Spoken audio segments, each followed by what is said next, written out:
Amateur Traveler is in its 20th year now, but can you imagine if I had people on the show who had never been to the destination, but had just read about it or seen a movie about it? That wouldn't make any sense at all, and you wouldn't listen. We all know how important it is to receive advice from people who know a destination to get the most authentic local experience.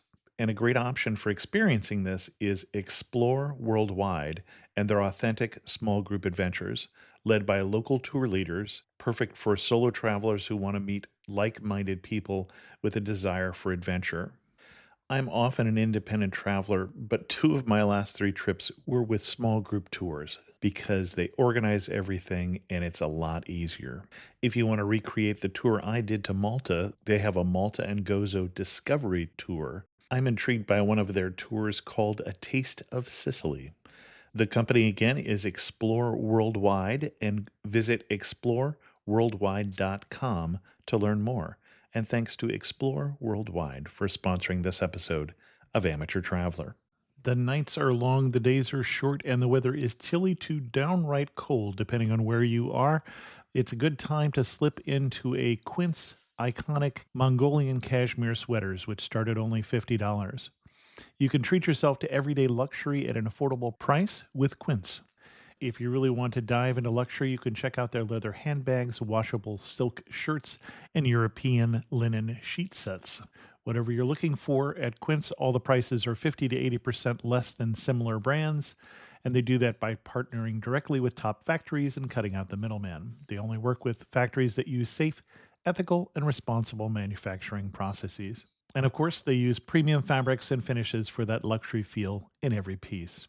But you've already heard me rave about my Quince travel pants.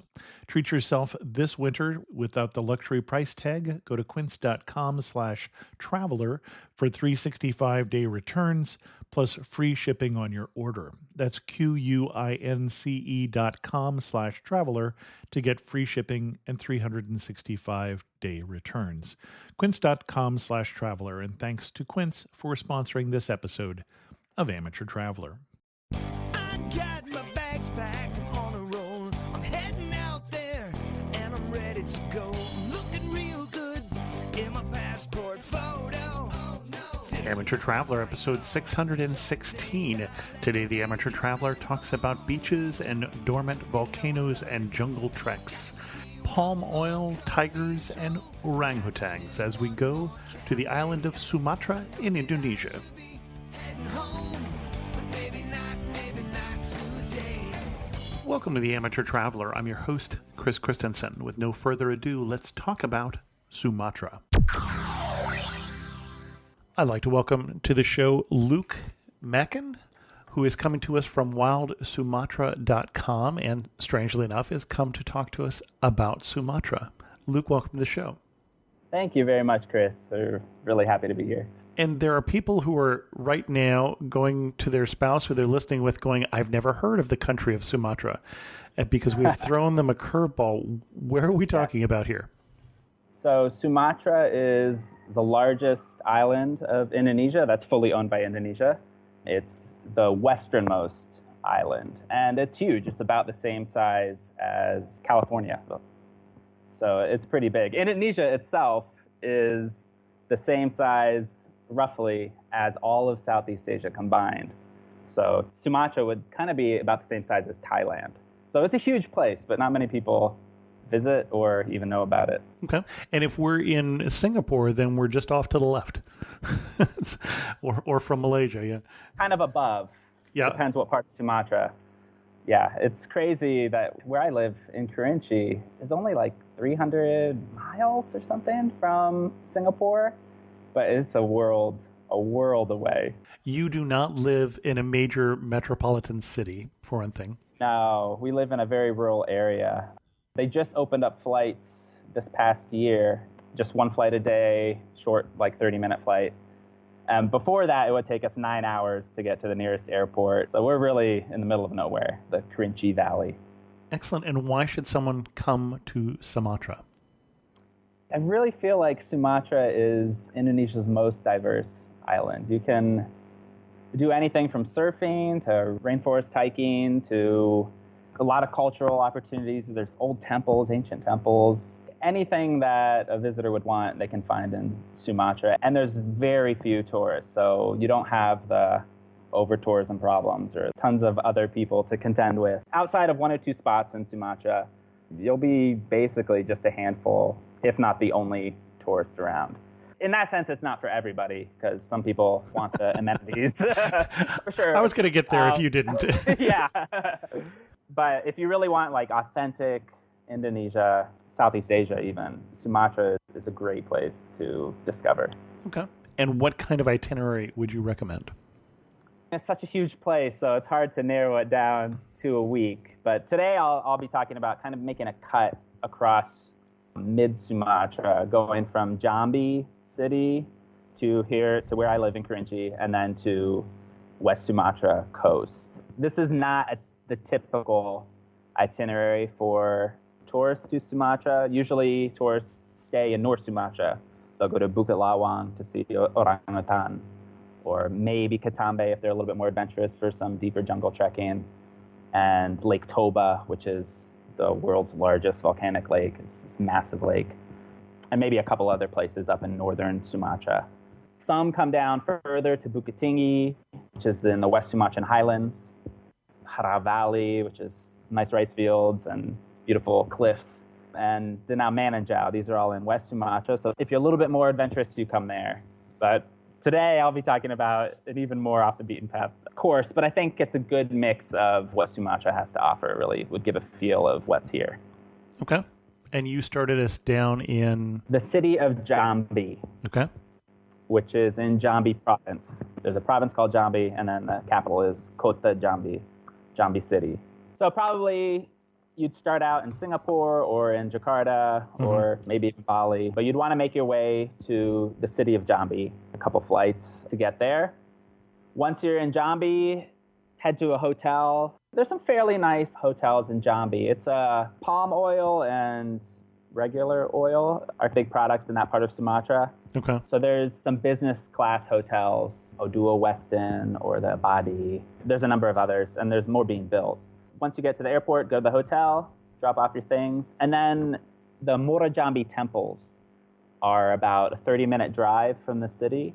Mm-hmm. This is possibly the largest Buddhist temple complex in Southeast Asia. It's more than 2,000 hectares, but most of it has not been restored. So there's a couple temples there, but a lot of it is just piles of bricks and overgrown trees and stuff. So it's kind of an interesting area. Cheap to get in, very, very little cost. It's not like Prambanan or Borobudur on Jawa. Mm-hmm. I would recommend highly to get one of the motorcycle sidecar. You can rent them with a driver. Okay. You can also rent bicycles to take you around, because it's like a sprawling area. Yep. So once you get there, you can just take your time and explore the area. And you recommend just getting a guide when we get there, or? Yeah, I would think so. Although there won't be many guides that speak English. So okay. There's some signage. There's not much. It's really off the path. But often there'll be someone there that you can meet, like a local tourist that wants to practice English, or some of the guides. You could try to organize a tour ahead of time. There's something called the Padmasana Foundation. Okay. It's a good day trip. And you mentioned this is a Buddhist temple complex, but it is my belief that Sumatra is no longer Buddhist. Right, yeah. I think this was activity from the 7th to the 12th century. Okay. I think it was the center of the Sriwijaya kingdom, which took over the Malayu kingdom. But then it fell out of use. I think it wasn't rediscovered until the 1800s by some Germans, I think, possibly Dutch. Okay. And then they've been restoring parts of it. But even if you go now, you'll see they're in active restoration of some of the temples. And there's dozens more temples to work through. Well, and Dutch would make some sense because a lot of this area was Dutch colonies at one point. That's right. So, yeah, it was. Doesn't mean that they weren't German, but okay. There is that connection. Yeah, I mean, Sumatra's had a mix. I mean, there are a lot of Germans up in northern Sumatra. Okay. And then the British had Bengkulu. And I think this was some archaeologists or something that might have come through, or traders. Okay, excellent. And where are we going next? After that, in the morning, you can now fly to Kerinci, this valley in the Jambi Highlands, but it's on the edge of West Sumatra. It's a valley that's in the middle of the Bukit Barisan mountain range, which is basically the spine of Sumatra, running all the way up from the north to the south, where the continental plates crash into each other. And out of that has formed this valley, the Kerinci Valley. So there's a Wings Air flight. Wings Air is a subsidiary of Lion Air, Okay. which is probably the biggest airline in Indonesia, budget airline. And Wings Air goes to these small airports.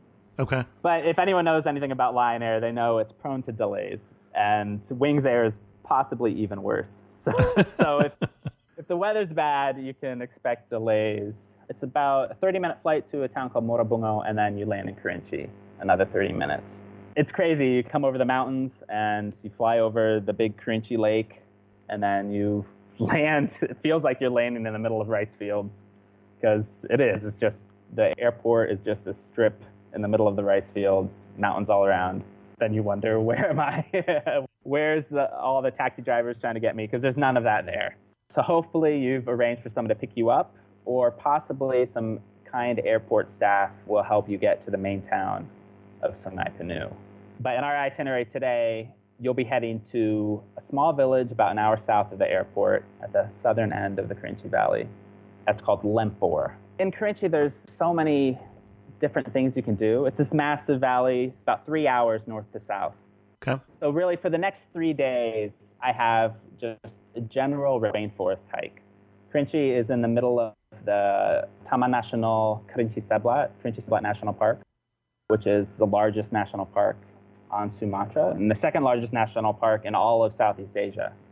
So there's tons of hiking opportunities to have. There's 3 different volcanoes you can climb, 2 of them active. So it really depends on what the visitor wants to do. And when you say active in the geological sense, not in the big island of Hawaii rivers of lava at the current moment sense. Right. Yep. Yes. Mount Kerinci is the tallest of the volcanoes. Mhm. It's 3,805 meters, which is around 14,000 feet? No, that'd Maybe? be closer to 10,000. No. 10, yeah, something like that. Yep. It's the highest volcano in all of Southeast Asia, actually. It's the most active of the volcanoes, but that really just means it'll cough sometimes, spit up some ash. Mm-hmm. I don't know if there's historically ever been like any kind of cataclysmic eruption that has caused damage. Every couple years, it'll spit a little bit and be done in a couple days. So it's good. It's frequently active, letting off the steam. I think if it got quiet, then that would be the more cause for concern. But there's not lava shooting or anything. It'll just be some ash. And this looks like it is the kind of volcano like Mount Fuji or Mount Hood or whatever that's standing in the middle of fields. Yes. Solo mountain. Yes, that's right. Well, I mean, it's part of the Bukit Barisan range. Mm-hmm. But yeah, more or less, it kind of just comes up and is significantly higher than everything else around it. It's actually taller than Mount Fuji by a little bit, but it's not high enough to have snow on the top like Mount Fuji. Okay. So you could climb that. That's probably what most people do when they come to Kerinci. They'll climb Mount Kerinci. There's also Mount Tujuh, which is an extinct volcano that probably was higher than Mount Kerinci, but it had this massive eruption, and now there's this huge lake at the top. Supposedly the highest lake in Southeast Asia, although I'm not 100% sure. That's what the locals here say, but I'm not convinced that that's true. It is pretty high up there, and it's gorgeous. It's just this lake surrounded by cloud forest and mountains. When you go up there, it feels like you've stepped into the Lost World. You expect King Kong to kind of come swinging over the top of the mountain across the way. And so you could spend a lot of time up there. I think a 3-day hike up there would be a nice way to spend those 3 days that you'd have in Kerinci. And then another option would be go down to Lempor, which is in the south. These other 2 were in the north part of Kerinci, Mount Kerinci, Mount Tujuh. Down in the south is Lempor, and I feel like the forest is a little bit better down there. It's a little bit lower elevation. There's less people around. There's a lot of tiger activity, actually, down there. So a 3-day trek, there'd be a chance of seeing tiger footprints. I mean, actually spotting a tiger is pretty unlikely, although it happens on occasion. But you could hopefully see pug marks or poop or scratches. And other wildlife, hornbills and all sorts of other things. I don't know a lot about tigers, but they're not spotted. Spotted? Did I say spotted? You spot a tiger. Oh no! Oh no! That camouflage is worse. And when you say a lot of tiger activity, you mean like, oh, I wonder if there's a tiger in the area, not help run, there's a tiger in the area. And are there No. organized tiger Hopefully you would. safaris or? It's not like in India where you're in a jeep or anything. You're just walking on foot on the trail. You might come across pug marks, footprints of the tiger. It's not 100% of the time even close. Less than 50% of the time, and it depends on the trek and how deep you go, how long you want to trek for. If you do 5 days, there's a much better chance. 3 days, a little bit less chance. But in general, you are recommending a multi-day hike, not a day hike. Right. Okay. Because the national park has a buffer zone of agroforest and traditionally managed forest, to really get into the good forest, you'd want to go and spend the night at least. And I believe you actually know who they are. There are operators that would, if we didn't want to do this on our own, take us on a multi-day hike.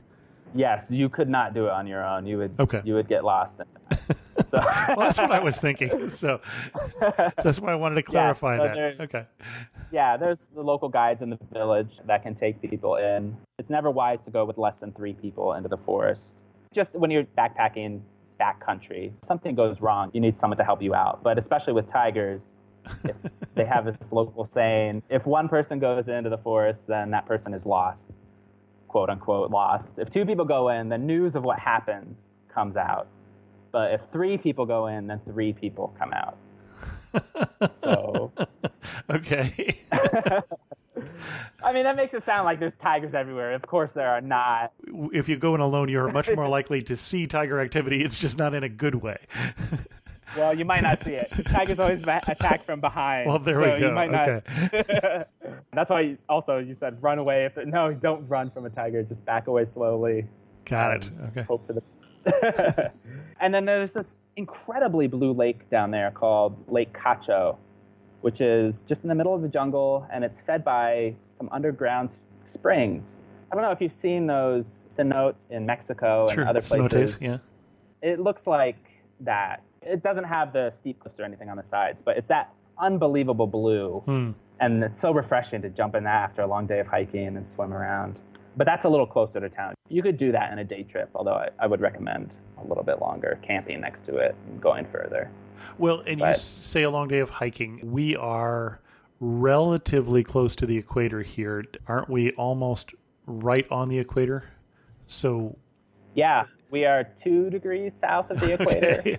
So it's going to be fairly warm unless we're hiking to the top of one of the volcanoes. Well, the lowest point of the valley is a lake, and that's 750 meters. Okay. I don't know the feet. Roughly 3 times. Most of the jungle, once you enter the jungle, the rainforest, the canopy cools it down. But also, all the rainforest is up in the mountains mostly. So you're talking like 1,200, 1,400 feet and above. So it's cool. In the rainforest, I'd say it's probably 75 degrees or less during the day. All right. At night, it can drop down to the 50s. So it's pretty comfortable. When I'm in the States in the summer, I feel much hotter than when I'm here. Interesting. And even just like the amount of bugs like bothering you, getting in your eyes and stuff, is much worse in like Pennsylvania in the summer than in Kerinci. It's quite comfortable. Yeah. That is not what I would have pictured. I'm glad I asked. Yeah. Yeah, it's nice. Okay. And where would you take us from there? After the multi-day hiking, come out and you'd stay in a little homestay, guest house, a locally owned guest house. That's all there is. Everything here, there's nothing that's international standard in Kerinci. It's very basic.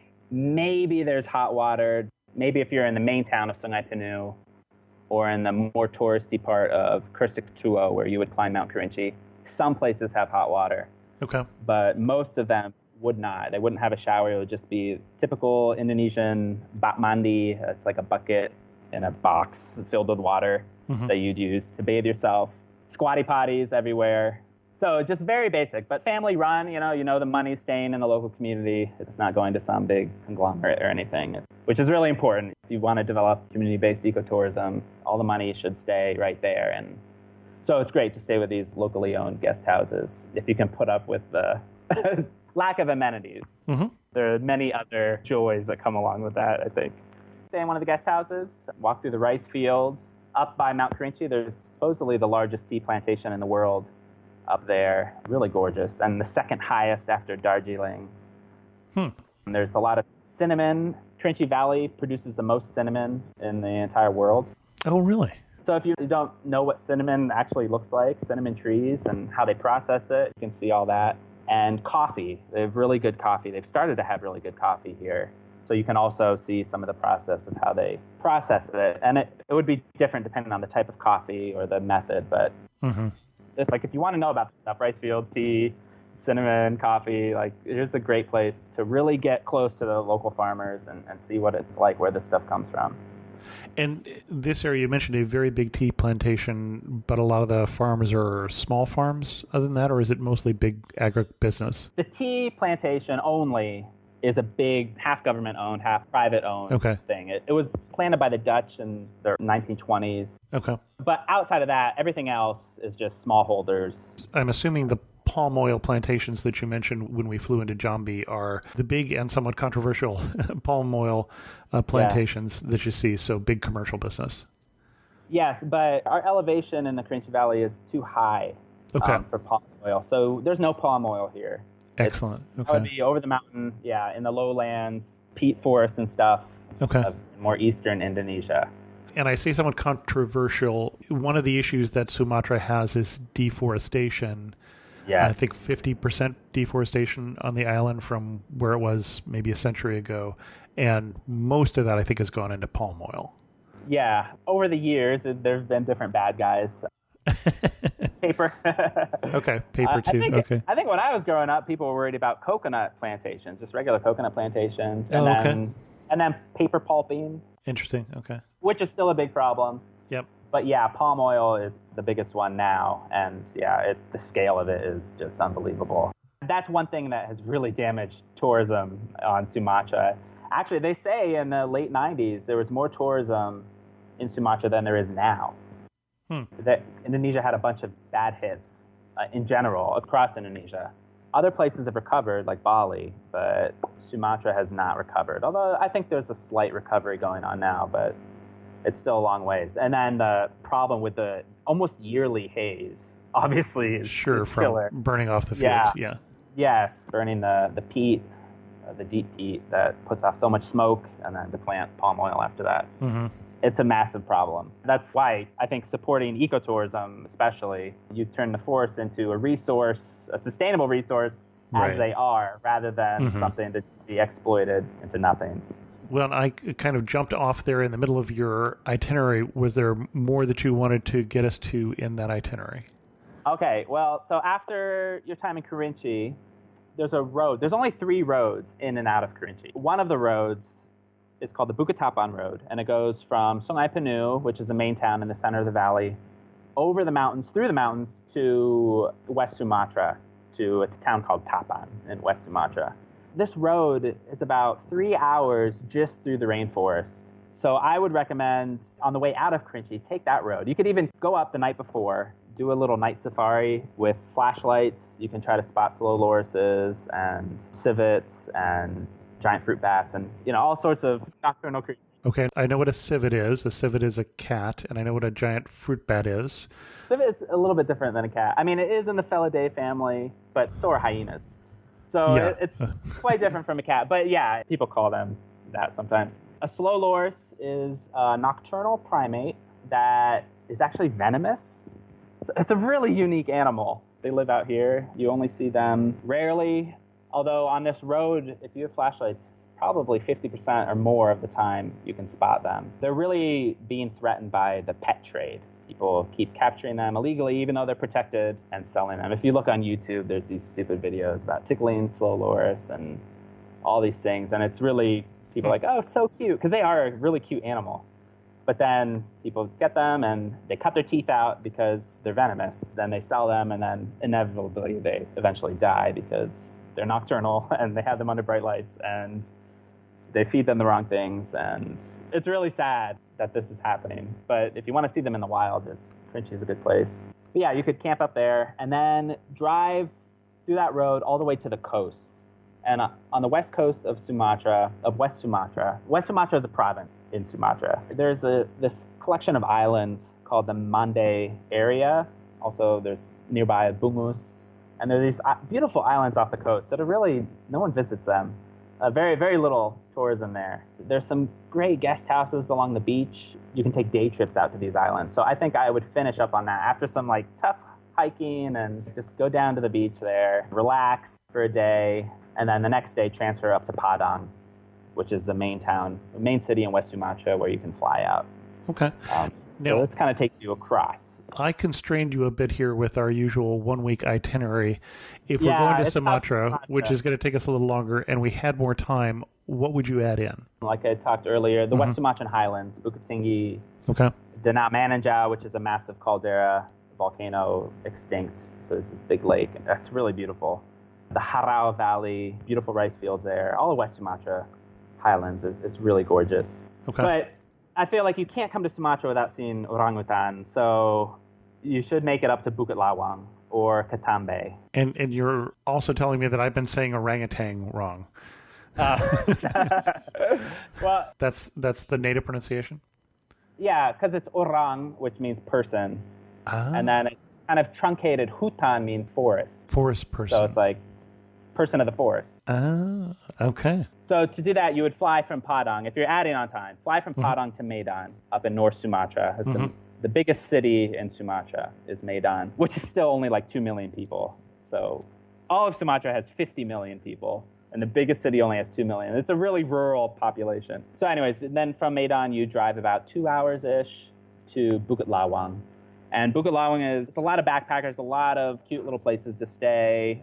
They will definitely have more Western amenities. And you can very reliably see orangutan there because they are almost habituated because it was formerly a research center and they would release orangutan. And there's a problem there with some people feeding the orangutan, which you should not do. No guide should do that. It's illegal for one, but it's just bad for the animals.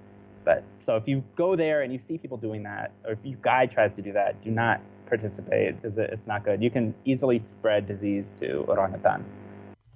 Okay. If you want a bit more wild experience, there's a few guest houses that can arrange more off the beaten path treks where you would see more wild orangutan than the ones that are habituated in Bukit Lawang. But it also means there's probably more of a chance that it's wildlife. You may not see some this time. That's right. Yeah, it's a trade-off. Bukit Lawang is a place that can do that. A lot of the operators are just focused on the regular trek, but a few of them can do other things. If you really want to go off the path a little bit more, then Katambe would be another rainforest trekking place, but that's like a further 6 hours or so from Medan. Okay. And then Lake Toba is a place you can just relax, and there's a lot of little backpacker places there and some nicer accommodations. And you see the scenery of Lake Toba, which is quite impressive. And this looks volcanic in nature? Yeah, it was possibly the largest eruption ever recorded. It's a super volcano. 4,000 years ago, it erupted and basically wiped out so much. Actually, strangely, there's no orangutan south of Lake Toba. Some theories are that this eruption knocked out the orangutan population in the south. And also, strangely, there's no tapir above Lake Toba. So just the ecology of Sumatra is a little confusing. They're still trying to figure out a lot of stuff, why things are the way they are. Well, and the reason why I said it's volcanic with that question in my voice is it looks like it's 50 miles long or so. And so it's pretty big, but it has that kind of, this looks like a caldera shape. Yeah, but my mind kept saying, but that's too big. Okay. Yeah, I know. It's like Yellowstone. They're thinking this will eventually erupt, but that did erupt, and it was cataclysmic. Yeah, and that island in the middle is kind of a remnant of that lava mound that kind of builds up. Okay. This is more on the beaten path. There's a lot more tourism in that area, but even so, compared to Bali or something, it's nothing. It's very little. Okay. A couple things. One is you were talking about 50 million people in an island the size of California. California has 30 million, so we're not talking about a place that is devoid of people. No, I think, but it's really spread out. So there's 6 or 7 big cities, but really Medan's the biggest, and Bengkulu is one of the smaller ones, and that's like 600,000. But outside of the cities, it's just people spread out across the island. Okay. Where obviously you're recommending, even though you said it's for everybody, you're really kind of recommending this to people who like wilderness hiking and wildlife mostly. Yeah. Yeah, if you want more amenities, go to Bukit Lawang, go to Lake Toba. I would Okay. say those are the better options. Okay, so if I wanted to take my wife, who's not going to do the squatty potty and the 3-day hike, then I'm going to Balawa and seeing the orangutans and staying in some place with a little more amenities. Okay. Bukit Lawang would be good. There are some fancier resorts. Okay. I mentioned that place off of West Sumatra. Mm-hmm. It's a pretty basic one called Rimba Eco Lodge. So I think they've recently added some solar panels so they can have hot water. Okay. But there's a fancy, like all-inclusive one that's fairly nearby called Chubadat Paradiso, and that one is like $100 or more per person, but it's all-inclusive, and it's got like Italian food and everything, and I think diving is included and day trips out. So there are different options, but in Kerinci there's that. Well, and we talked about the wildlife and don't run away from the tiger and those sort of things. What am I going to notice about the Sumatran culture? What's going to be different about there than Java or in Bali, for instance, is Hindi for one thing. So that's different. Yeah, most of Sumatra is Muslim. Mm-hmm. There's pockets of Christians, and around Lake Toba, the Batak people are kind of known for being like a Christian minority group. Okay. The Mentawai Islands off the west coast of Sumatra, still a lot of animism there, and a fair amount of Christians, but also a lot of Muslims as well moved in. But in general, most of Sumatra is very Islam majority. Difference from Java, I think the Javanese kind of have a reputation as being less emotional. Kind of, if you're mad at somebody, you just like smile and nod. And then, but the Minangkabau and the people in Kerinci and a lot of Sumatra are much more upfront, but still not like Americans, like still less than that. But I personally kind of like how they'll tell you more what they mean. Not like Americans. Okay. It's still less than that. Okay. Still less straightforward. Yeah, probably. And in Kerinci, the culture is very, very traditional still. There's a lot of mixed beliefs about ancestors. Okay. So it's not straight Islam all the time. People will be very respectful of certain cultural festivals. There's these things called Benda Pusako, which are ancient, passed down heirlooms. There's like a spiritual element to it. Almost all the dances, like traditional dances in Kerinci, end with someone becoming possessed by a spirit of an ancestor. So seeing them, it's quite interesting to watch. And then you'll have the dukun, which is like a witch doctor will come and try to appease the spirit of the ancestor, and things will get back to normal. I think other parts of Sumatra, not quite as much as Kerinci, but Kerinci was really isolated. The Dutch didn't come into Kerinci until the early 1900s. Whereas other parts of Sumatra, it was like 1700s. So it was really late. And just the fact that we're just in this valley surrounded by the national park, and there's only 3 roads in and out, even now, has meant that the culture has stayed very, very strong and traditional. Okay. One place I'm going to go that is going to defy my stereotypes of Sumatra. What little I know, I've got stereotypes of jungles and tigers and tea plantations and mountains. I think, yeah, those are the beautiful parts of Sumatra. If you go to the palm oil fields or like oil mining and stuff, those are obviously just huge monocrops that stretch forever. Although they are actually quite pretty. Yeah. So, I don't know if you've ever seen an oil palm. As long as they're not on fire, yeah. Yeah, it actually looks quite nice, but there's just so much of it, and what this replaced was so much better. That's heartbreaking. Yeah, seeing the smoke and stuff is rough. You're standing in the prettiest spot in Sumatra. Where are you standing and what are you looking at? Just to be in the rainforest. Big trees and tall trees and just green everywhere. Even better if there's like a bit of a cloud forest feel because you're at the higher elevation. Hearing the sound of Siamang gibbons calling in the morning. I mean, that to me is like the best. I don't need a good view. I don't need anything. There's certainly tons of good views on the top of Mount Kerinci, and a lot of the different mountains have incredible views of the valley and elsewhere. But for me, just in the middle of the rainforest, that's magic. Most memorable wildlife encounter moment you've had? I did see a tiger once. At night on Bukit Tapan, we were going around with flashlights on foot, shined it to the side, and there was the eye shine of the tiger coming back, just like crouched there watching us. We were kind of on a ridge trail. Far away? I mean, not that far. Like, I feel like it could have pounced on us in like 2 seconds if it really wanted to. Mm-hmm. They often will ambush prey species along a ridge trail, and we were walking on a ridge trail. But we were in a group, and it just watched us for a little bit, and then just sauntered off. And we all were like terrified and just slowly backed away. That was pretty memorable. I've seen the sun bear. That was cool. We were walking on the trail to Lake Cacho, that blue lake, and there's a sun bear, but it was scared of us and took off. Seeing hornbills. Hornbills are fantastic creatures. They're just so big, and they make crazy sounds. And when their wings flap, I remember the first time I heard it, I thought it was like a roar. I thought like, might be pounced on because it was close and it took off. And just like it's, and it just, that was cool. And seeing them more closely later and being able to look at just how big and the sound they make, those are really incredible animals. One thing that makes you laugh and say only on Sumatra. I think it's funny how people are surprised when I use my hands to eat. They're always like, "Oh, wow, you can use your hands to eat?" And I always feel like, "Can't ever? Like, isn't that where you start?" Like, so the local habit, as in many places, is to eat with your hands, but they expect you as a Westerner to use a fork. Yeah, and Okay. and honestly, I prefer to use like a spoon or a fork because Yeah. I don't like my hands all spicy and oily. I prefer, if there's an option, I don't have anything to prove anymore, I'll just go with the spoon. But yeah, plenty of times I still eat with my hands. Well, and you say oily and spicy. We didn't really talk about food. What dish should we try while we're there? Rendang, by far, is the most amazing dish in Sumatra. It's the slow-cooked beef or carabao, water buffalo, that just has like coconut milk, santan in Indonesia, and tons of different spices, and it's like slow cooked for hours. And so the beef is just so tender and kind of smoky flavor, and it's really, really good. I think gulai nangka, which is like a jackfruit curry, is pretty good as well. You have to be careful if you're vegetarian and you think, oh, it's a jackfruit curry.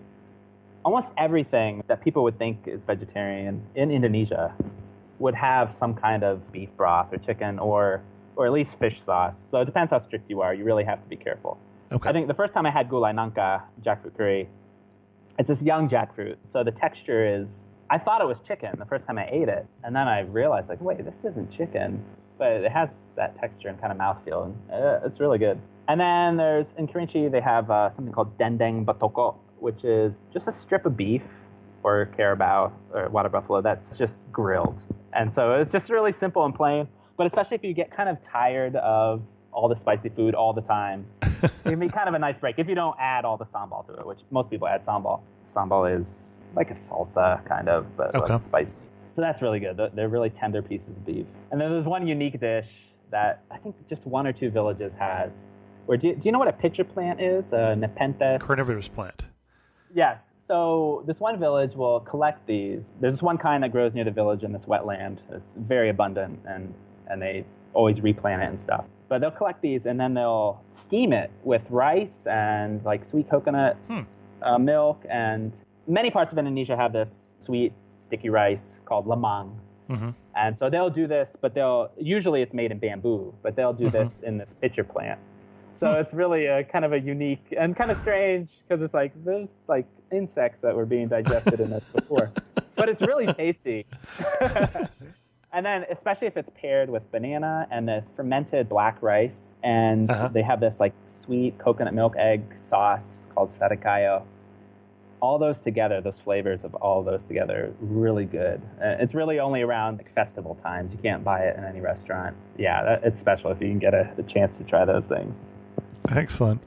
And the last question, if you had to summarize Sumatra in 3 words, what 3 words are you going to use?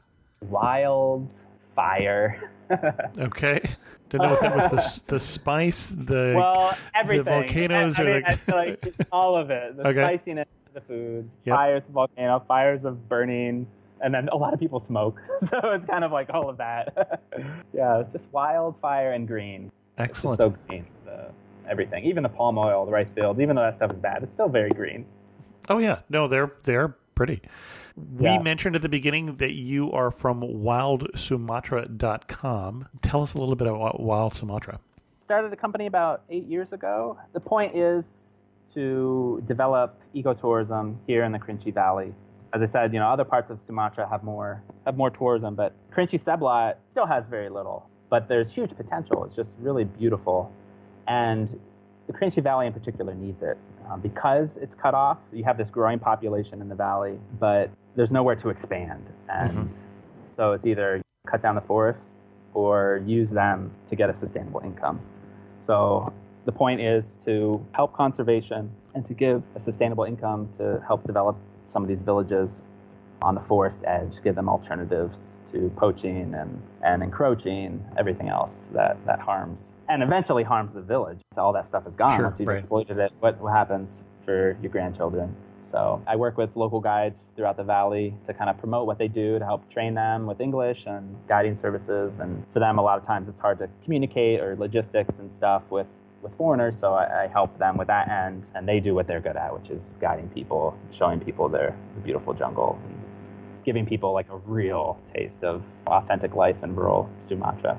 Excellent. And now the one question I forgot to ask is, what time should we come? What time of year? Well, Sumatra is different from other parts of Indonesia in that there's not a clear-cut wet, dry season, especially for Kerinci, because we're up in the mountains and we're surrounded by rainforest. I think it spreads it out throughout the year. So anytime I think is fine to come. You just always, no matter when you come, you need to be prepared for rain. Well, if, for instance, I don't want to be there when the skies are filled with smoke from the... Yes. Are there times that I want to avoid?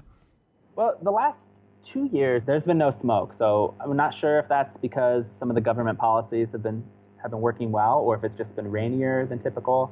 Usually, but even then, even before, the smoke would not always come at the same time. So it'd be hard to say. Generally, I would say October before was sometimes worse than other months. But, we had a bad month in February before, so it's really hard to say. 2015 was the worst ever. You basically could not see the sky for 3 months. The sun was just like this haze. But since then, since 2015, there's been nothing. So we'll see this year what happens. I'm hoping it'll continue this good streak. But even in the worst year, it was, I think, October, November, some of December, maybe a little bit September also. So it was about 3 months. Excellent. But that's why tourism is so important to try to get away from that. But it's such a big problem. Our guest again has been Luke Mackin, again from wildsumatra.com, and we'll put a link to that in the show notes. Luke, thank you so much for coming on the show and sharing with us your love for Sumatra. Thank you so much for having me. Appreciate it, Chris. In news of the community, I had a comment from Tom on the episode we did on Qingdao, China. He says, I am a writer, teacher, and traveler currently living in Qingdao. I thought Joseph did a great job of providing a good overview of the city. There are, however, a couple of things he left off that I would recommend. Qingdao truly is Beer City, and it hosts Asia's largest annual beer festival, which kicks off this Friday. And this Friday, we're in early July as I'm recording this, and goes daily for an entire month. Also, I know he missed the brewery, which is much like any American brewery, but there is an excellent museum attached to the brewery that traces the origins of Germans introducing their signature style of beer to the region in the 1800s. Finally, Qingdao is also home to the largest movie studio in the world. While this in itself isn't too exciting for a traveler, as there are no tours, they're building up an enormous movie theme park next to it that should be opening in the next year or two. Thanks so much, Tom. I did not know that, especially largest movie studio in the world. You'd think I would have heard that, but no clue. With that, we're going to end this episode of Amateur Traveler. If you have any questions, send an email to host@amateurtraveler.com, or better yet, do what Tom did and leave a comment on this episode at amateurtraveler.com. And thanks so much for listening.